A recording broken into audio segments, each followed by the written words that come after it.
Hello everyone. DSSBPY की series में आज हम जिस पेपर का सॉल्यूशन देखने वाले हैं वो पेपर है हमारा डोमेस्टिक साइंस टीचर का, जो कि हुआ था हमारा 26/7/2021 को। तो चलिए देखते हैं। हमारा फर्स्ट क्वेश्चन है फ्रॉम द गिवन रिस्पॉन्स। हमारा फर्स्ट क्वेश्चन है from the given response find the missing term in the series.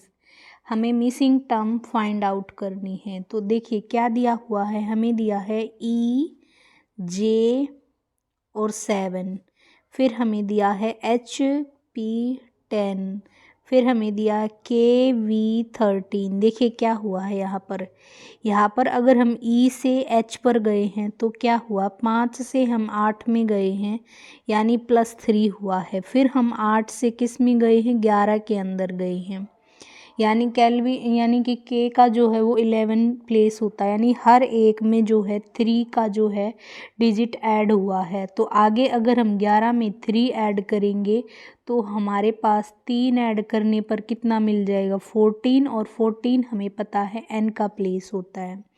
तो 2 ऑप्शन तो हमारे ऐसे ही कट गए। उसके बाद देखिए क्या हुआ है। अब यहाँ पर क्या हुआ है, दोनों में नंबर तो सेम है तो नंबर हमें देखने की ज़रूरत नहीं, हम दूसरे नंबर को चेक करेंगे। देखिए J से P हुआ है, J का हमें पता है कौन सा स्थान होता है, J जो होता है हमारे 10वें स्थान पर होता है, P हमारा 16वें स्थान पर होता है और V हमारा 22वें स्थान पर होता है, यानी हर एक नंबर में 4 का इंक्रीमेंट हुआ है। तो अगर मैं यहाँ पर बात करें हम लोग V का जो होता है 22 होता है, P का 16 होता है, तो यहाँ पर 16 से कितना हुआ है, 22 हुआ है, मतलब यहाँ पर +6 का, यहाँ पर +6 का आया है।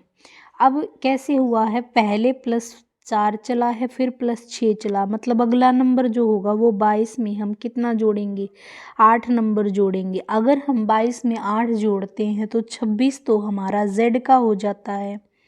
अब हमारे पास 2 नंबर बन गए।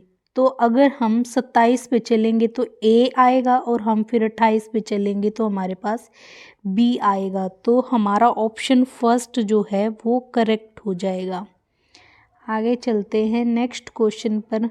अगला क्वेश्चन भी हमें कुछ इसी प्रकार से दिया हुआ है कि from the given response find the missing letter cluster in the series.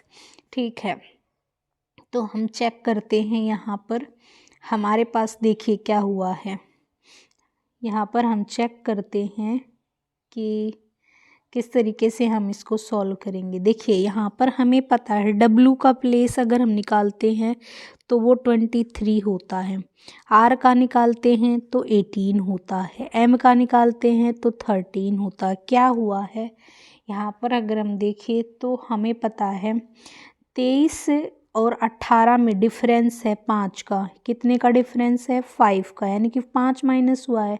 फिर 18 से 13 आने पर -5 हुआ है, इसका मतलब अगली सीरीज़ में भी -5 होगा।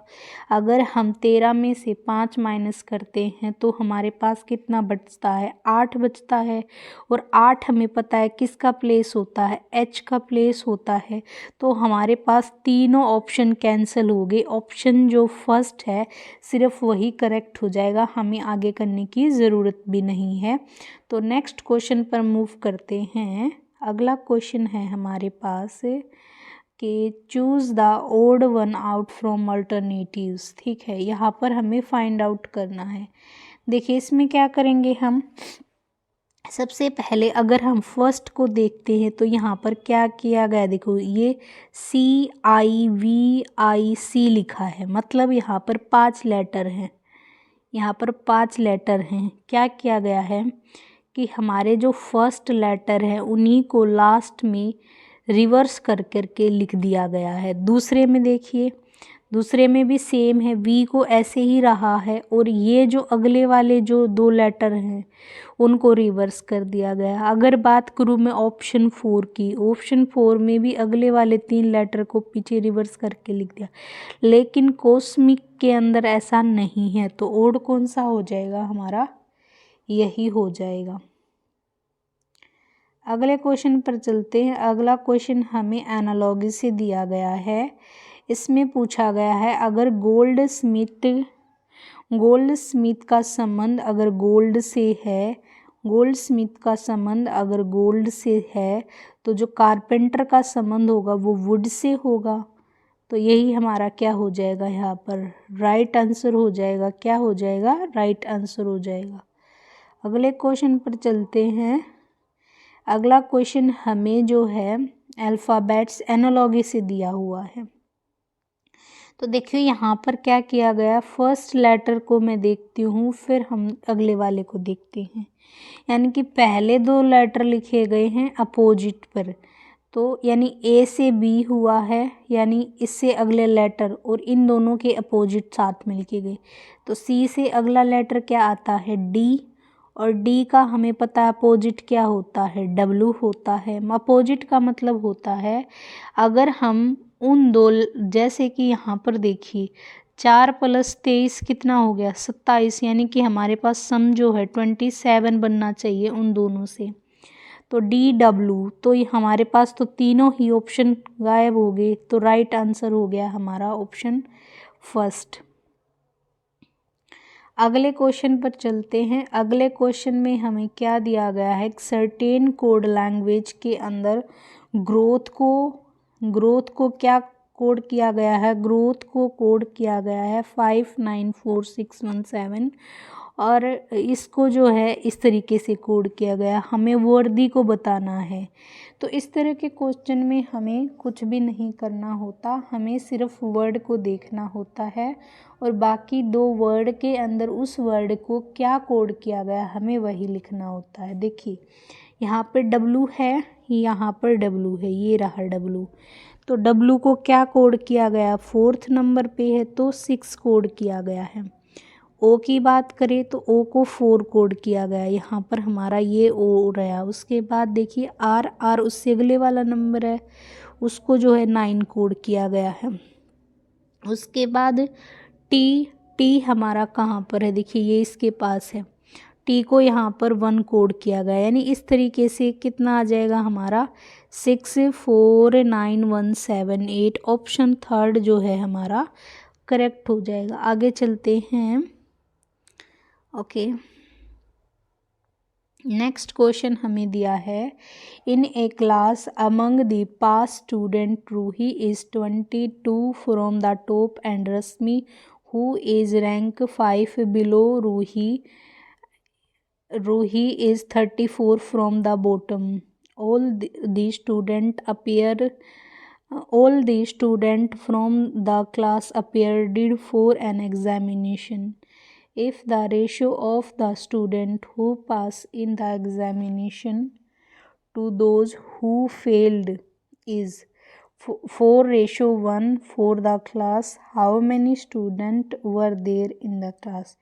ठीक है, हमें टोटल स्टूडेंट वहाँ पर फाइंड आउट करने हैं। देखिए सबसे पहले अगर रूही 22 टॉप से थी, क्या थी, अगर रूही जो थी वो 22 टॉप से थी, 22 अगर टॉप से थी और उससे 5 जो है वो रश्मि थी, यानी कि अगर हम इसकी निकाल ले तो अगर हम बात करें रश्मि की, तो रश्मि की हमें दोनों पोजीशन मिल रही हैं, टॉप की भी और बॉटम की भी। यानी कि 27th तो जो हो जाएगी वो टॉप से हो जाएगी और जो 34 हो जाएगी वो क्या हो जाएगी, बॉटम से हो जाएगी।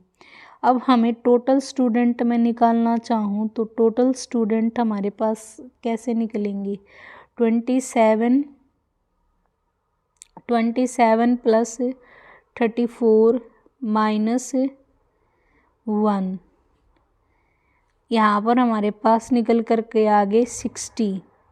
अब ये जो 60 स्टूडेंट आए हैं ना, ये हमारे पास देखो यहाँ पे लिखा गया पास पास स्टूडेंट लिखें तो टोटल जो पास स्टूडेंट आए वो 60 आए, लेकिन पास और फेल का रेशो यहाँ 4:1 दिया गया है। मतलब ये 60 जो आई है वो हमारी 4 यूनिट की वैल्यू आई। हमें तो फाइंड आउट करना है 5 की वैल्यू, तो इसको काट लेंगे। 4 एकम 4, 4 पंजे 20 और 15 पंजे 75।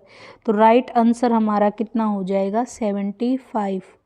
अगले क्वेश्चन पर चलते हैं। अगला क्वेश्चन हमें दिया है कुछ इस तरीके से कि X Y Z P Q R sitting in a row facing north की तरफ फेस करके बैठे हैं। तो ये यहाँ पर हम दो केस बना लेंगे। X is neighbour of Y and P, यानी एक्स जो है वो नेबर है किसका? एक्स नेबर है। मान ले वाई को इधर बिठाया मैंने और पी को इधर बिठा लिया। दूसरे केस में अपोजिट कर लेंगे, पी को यहाँ बैठा लेंगे और वाई को यहाँ बैठा लेंगे, एक्स को बीच में रहने देंगे। अब क्या कहता है? Q is the neighbour of Z and R, P is the right of X। P जो है वो X के राइट में है। तो देखिए जो फर्स्ट वाला केस है और जो सेकंड वाला केस है, सेकंड वाले केस में ये इसके लेफ्ट में है, तो ये तो हमारा कैंसिल हो जाएगा, मतलब हमारा यही चलेगा। P is the end P is the right of X and P and Z is immediate neighbor। P और Z अगर immediate है तो Z यहाँ बैठा होगा, और Q is the neighbor of Z, और Q जो है वो नेबर है Z का, तो Q यहाँ बैठा होगा। How many persons are between X and Q? ये हमारा X है, ये हमारा X है और ये हमारा Q है। तो इन दोनों के बीच में P और Z बैठे हैं, तो कितने पर्सन बैठे हुए हैं? 2 पर्सन बैठे हुए। तो राइट आंसर हमारा हो जाएगा फर्स्ट। अगले क्वेश्चन पर चलते हैं। अगला क्वेश्चन हमें जो दिया गया है वो सेलॉक्स से दिया हुआ है। यहाँ पर क्या बोला गया है कि नो केक, कोई भी केक जो है वो बन नहीं है। तो इस तरीके से रिलेशन बना लेंगे। नो बन इज ए पेन, जो बन है वो क्या नहीं है? पेन नहीं है। तो ये हो गया हमारा इसके साथ, यानी इस तरीके से रिलेशन बन जाएगा। अब यहाँ पर हम कंक्लूज़न हमें दिए हैं जो कि ऑप्शन के दिए गए हैं कि सम केक्स आर पेन। क्या केक और पेन में कोई रिलेशन है? बिल्कुल नहीं, तो ये तो रॉन्ग ही हो गया। सम पेन्स आर नॉट केक, कुछ पेन जो है वो केक नहीं। जब कोई रिलेशन ही नहीं दिख रहा है तो हमें रॉन्ग कर देंगे। ऑल केक्स आर पेन, सारे के सारे केक्स पेन हैं। जब कोई रिलेशन ही नहीं है तो ये भी रॉन्ग हो गया। नो बन इज केक, कोई भी बन जो है वो केक नहीं है। हाँ, हमें ये रिलेशन दिख रहा है नोट का, तो ये हमारा राइट हो जाएगा। अगले पे चलते हैं। अगला क्वेश्चन भी हमें सेम ही दिया है स्टेटमेंट और कंक्लूजन से। तो यहाँ पर बोला गया है कि ऑल किड्स आर अडल्ट, ये हमारे अडल्ट हो गए। कहता सम अडल्ट्स आर ओल्ड, कुछ अडल्ट जो हैं हमारे क्या हैं? ओल्ड हैं। क्या हैं? हमारे ओल्ड हैं। अब ऑल ओल्ड आर किड्स, सारे के सारे ओल्ड्स जो हैं वो किड्स है? बिल्कुल नहीं, किड्स और ओल्ड में तो कोई रिलेशन ही नहीं है, तो ये तो हमारा क्या हो गया? रॉन्ग हो गया। सम किड्स आर ओल्ड, कुछ किड्स ओल्ड हैं। जब कोई रिलेशन ही नहीं है तो सम को हम कैसे राइट बोल सकते हैं? तो ये भी गलत हो गया। अब यहाँ पर देखिए दो केस बन सकते थे। अगर तो हमारे पास कंक्लूज़न में एक पॉजिटिव स्टेटमेंट होती और एक नेगेटिव स्टेटमेंट होती, और कंक्लूज़न हमारा दोनों ही मतलब होल्ड नहीं करता, तो उस केस में तो हम ऑप्शन थर्ड के साथ चलते। लेकिन यहाँ पर हमारे पास दोनों ही नेगेटिव हैं और जो कंक्लूज़न है वो दोनों पॉजिटिव हैं, दोनों पॉजिटिव हैं। ठीक है, और यहाँ पर जो है वो स्टेटमेंट भी रिपीट हो रही है, तो यहाँ पर हम चलेंगे नाइदर नोर के साथ। आगे चलते हैं। अगला क्वेश्चन हमें इनइक्वालिटी से दिया हुआ है, तो यहाँ पर देखिए क्या करते हैं। जैसे बी इनइक्वालिटी से दिया है, यहाँ पर ऐसा लिखा गया फर्स्ट में, मुंह जिसकी तरफ खुला है उधर से चलना हम स्टार्ट करेंगे। बी को ढूंढ लेंगे, ये हमारा रहा बी, और बी से हमें सी की तरफ जाना है, तो ये हमारा सी। देखिए बी से जब हम सी की तरफ जाते हैं तो ये पहले ही इस तरीके से हमारे पास है, मतलब गेट क्लोज हो गया, जाने का रास्ता बंद हो गया, यानी कि ये होल्ड नहीं करेगा। अगला देखिए बी इस तरीके से, यानी पी से चलते हुए हम बी की तरफ चलेंगे। पी हमारा ये रहा, पी से बी की तरफ जा सकते, बिल्कुल जा सकते हैं, तो राइट हो गया हमारा कंक्लूजन सेकंड। अगले क्वेश्चन पर चलते हैं। अगला क्वेश्चन हमें कुछ इस प्रकार से दिया हुआ है, select the related number from the given alternative. देखिए यहाँ पर क्या हुआ है, ये नंबर एनालॉगी में है, और क्या किया गया है, सेम ही नंबर का इस्तेमाल करते हुए जो पहला नंबर बना है, जैसे 147 से, और ये है 741, क्या किया गया है, इन्हीं नंबर से एक स्मॉलेस्ट वैल्यू बनाई गई है, और दूसरे वाली क्या बनाई गई है, ग्रेटेस्ट वैल्यू बनाई गई है।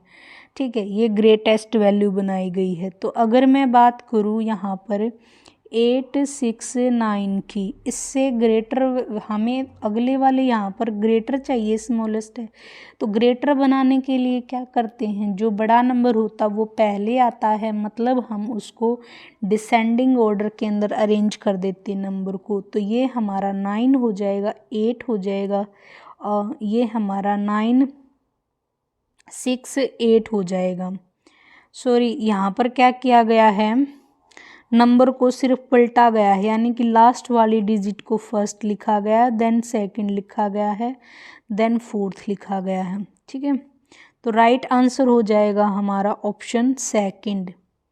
अगले लेते हैं ताकि इसको समझने में इजी रहे।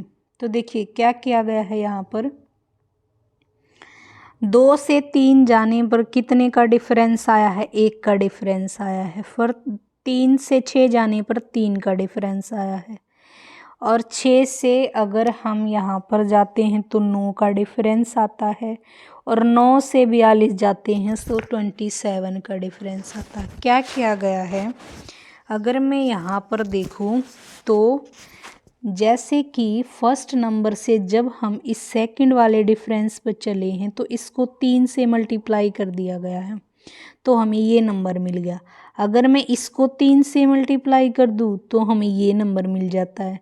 अगर मैं इसको 3 से मल्टीप्लाई करूँ तो ये नंबर, मतलब इसका मतलब यहाँ जो भी नंबर आएगा वो 3 से मल्टीप्लाई करने का डिफरेंस ही उसके अंदर आएगा। अगर मैं 27 को 3 से मल्टीप्लाई करती हूँ तो मेरे पास आएगा 3 साते 21, 2 3 दूनी 6, 6 और 2 8, वो 42 के अंदर ऐड कर देंगे तो कितना बन जाएगा हमारे पास, 123। देख लेते हैं कौन से ऑप्शन में है हमारे पास, ये हमारा है ऑप्शन नंबर सेकंड। तो राइट आंसर हो जाएगा हमारा ऑप्शन सेकंड। क्या हो जाएगा राइट आंसर हमारा ऑप्शन सेकंड। नेक्स्ट क्वेश्चन पर चलते हैं। अगला क्वेश्चन हमें दिया गया है, यहाँ पर हमसे पूछा गया है अपराधी, जेब कतरे और आगजनी करने वाले। पहली बात, जो जेब कतरे होते हैं और जो आगजनी करने वाले होते हैं, दोनों की कानून की नज़र में अपराधी हैं। ठीक है, यानी उन्होंने अपराध किया, मतलब अपराधी के अंदर ये दोनों तो आएंगे ही आएंगे इस तरीके से। अब कुछ जेब कतरे आगजनी भी कर सकते हैं और कुछ आगजनी करने वाले जेब कतरे भी हो सकते हैं। तो रिलेशन होल्ड होगा यहाँ पर सेकंड वाला। अगले क्वेश्चन पर चलते हैं। अगला क्वेश्चन हमें कुछ इस प्रकार से दिया हुआ है। हमने फाइंड आउट करना है which set of number represent dogs which are black cat and cat. पहली बात, डॉग को ढूंढेंगे हम। डॉग जो है रिप्रेजेंट करता ट्रायंगल, यानी कि उसके अंदर ट्रायंगल होनी चाहिए। ब्लैक कैट को कौन रिप्रेजेंट करना है? सर्कल, सर्कल भी साथ में होना चाहिए। और एक है हमारा हेक्सागन, ठीक है, हेक्सागन, ये हमारा रिप्रेजेंट करता कैट को। ऐसा नंबर ढूंढना है जिसके अंदर ये तीनों आती हों। तो देखिए, अगर मैं बात करूँ इनकी, तो इसके अंदर एक second, dogs triangle represent, sorry rectangle represent dogs है। रेक्टेंगल यानी कि ट्रायंगल नहीं, हमारा यहाँ पर रेक्टेंगल आना चाहिए, यानी ये तीनों होल्ड होने चाहिए। तो ऐसा ऑप्शंस, यानी कि जो हमारे पास 7 नंबर है वो हमारा राइट हो जाएगा। इसमें हमारा सर्कल भी आ रहा है, हमारा हेक्सागन भी आ रहा है, और जो हमारा रेक्टेंगल भी आ रहा है। तो अगले क्वेश्चन पर चलते हैं। अगला क्वेश्चन हमें कह रहा है कि one morning Khush and Harshal were talking to each other face at crossing. Harshal's shadow was exactly to the left of Kush. Which direction was Kush facing?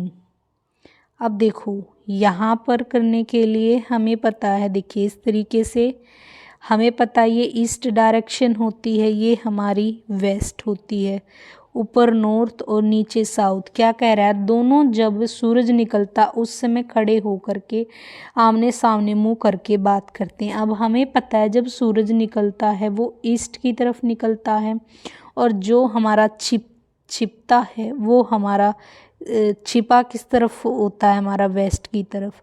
अब देखो, इसने कहा है कि जो शैडो हर्षल की पड़ती है ना, वो खुश के लेफ्ट में पड़ती है।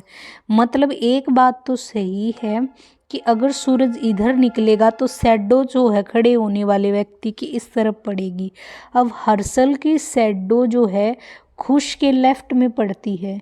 अगर खुश यहाँ पर होगा तो खुश का लेफ्ट इधर होगा और राइट इधर होगा, लेकिन खुश अगर यहाँ पर होगा तो खुश का राइट इधर होगा और लेफ्ट इधर होगा।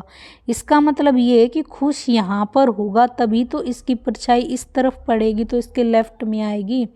तो ये किस तरफ फेस करके खड़ा हुआ है? ऊपर कौन सी डायरेक्शन है? हमारी नॉर्थ डायरेक्शन। तो राइट आंसर हो जाएगा हमारा नॉर्थ। अगला क्वेश्चन कुछ हमें इस प्रकार से दिया हुआ है। ये हमें एनालॉजी फाइंड आउट करनी है। इसमें तो कुछ भी नहीं किया है, इन्होंने एक मिरर लगा दिया है और उसी की हमें फाइंड आउट करने के लिए बोला है। तो यहाँ तो इसका राइट आंसर क्या हो जाएगा? ऑप्शन सेकंड हमारा राइट हो जाएगा। अगले क्वेश्चन पर चलते हैं। अगले क्वेश्चन में हमें जो है फिगर को कंप्लीट करना है, तो राइट आंसर हो जाएगा हमारा ऑप्शन नंबर फर्स्ट। आगे चलते हैं। अगला क्वेश्चन है हमारे पास, यहाँ पर हमें क्या करना है? ट्रायंगल को फाइंड आउट करना है। ट्रायंगल को फाइंड आउट करना है मतलब अगर मैं यहाँ पर देखूँ तो कितनी ट्रायंगल हो जाएंगी? देखिए ये ऊपर वाला हिस्सा जो इस प्रकार से बना है, 3 ट्रायंगल इसमें होंगी, फिर ये 3 ट्रायंगल हमारी यहाँ मिल जाएंगी और उस तरफ भी हमें 3 मिल जाएंगी, और एक ट्रायंगल बीच में मिल जाएगी और एक ट्रायंगल कम्प्लीटली मिल जाएगी। कितना हो जाएगा? 3 3 6 3 3 9 9 2 11। तो राइट आंसर हो जाएगा हमारा 11। आगे चलते हैं। अगला क्वेश्चन है हमारे पास, determine the option figure which is sudden inside the question figure. अब यहाँ पर हमें जो है बताना है कि इस फिगर के अंदर कौन सी फिगर जो है, तो वो राइट आंसर हो जाएगा ऑप्शन नंबर 4। आगे हमारे 20 के 20 क्वेश्चंस यहाँ पर फिनिश होते हैं। अगर वीडियो पसंद आए तो वीडियो को लाइक करें, चैनल को सब्सक्राइब करें। कल फिर मिलेंगे एक नए क्वेश्चन पेपर के साथ DSSB के।